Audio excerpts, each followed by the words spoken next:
1857 का स्वतंत्रता संग्राम जब पूरे भारत में आग की तरह फैल रहा था, तब गोंडवाना के जंगलों में अंग्रेजों को देश से खदेड़ने के लिए महज 24 साल के योद्धा ने कमर कस ली। उनका नाम था बाबूराव कुलेश्वर शेड़माके। महाराष्ट्र के चंद्रपुर जिले में जन्मे शेड़माके बचपन से ही साहसी और निडर थे। उन्होंने मल्ल युद्ध, तीरंदाजी और गोरिल्ला युद्ध की कला में महारत हासिल की थी। अंग्रेजों के अत्याचारों के कारण समाज की स्थिति दयनीय होती जा रही थी।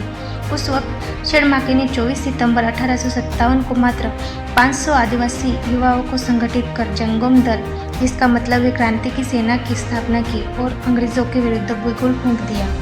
उन्हें पहली सफलता तब मिली जब उनकी सेना ने राजगढ़ क्षेत्र को अंग्रेजों के कब्जे से मुक्त किया। इस हार से तत्कालीन चंद्रपुर का जिला कलेक्टर कैप्टन क्रिस्टल पागल हो गया। उसने बगावत को कुचलने के लिए 1700 सैनिकों की एक विशाल सेना भेजी। 13 मार्च को नांदगांव घुसरी के पास उनके बीच युद्ध हुआ, जिसमें शेड़माके की सेना ने अंग्रेजों को धूल चटा दी और उनके हथियार और गोला बारूद को भी नष्ट कर दिया। 2 बार करारी हार का सामना करने के बाद कैप्टन क्रिस्टल ने एक बार फिर अपनी सेना को युद्ध के लिए भेजा।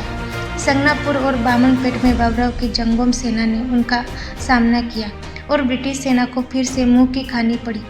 शेड़माके ने अंग्रेजों को लगातार तीसरी बार पराजित किया। लेकिन जब वीरता और गद्दारी का आमना सामना हुआ तो इतिहास ने करवट ली। अंग्रेजों ने शेड़माके को पकड़ने के लिए अहेरी की जमींदार लक्ष्मीबाई पर दबाव डाला। जमींदारी पाने के लालच में अपनी रियासत को खोने के डर से लक्ष्मीबाई ने अंग्रेजों का साथ दिया और विश्वासघात कर शेड़माके को धोखे से पकड़वा दिया।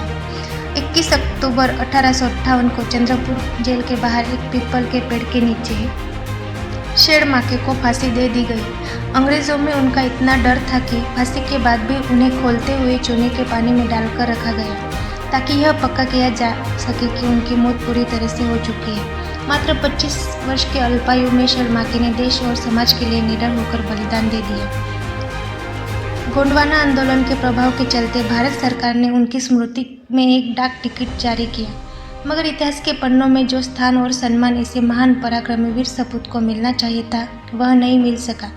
लेकिन हम इन वीर आदिवासी योद्धाओं की कहानियाँ घर घर तक पहुँचा कर रहेंगे। हमारे साथ जुड़े रहिए। जय आदिवासी, जय जोहार।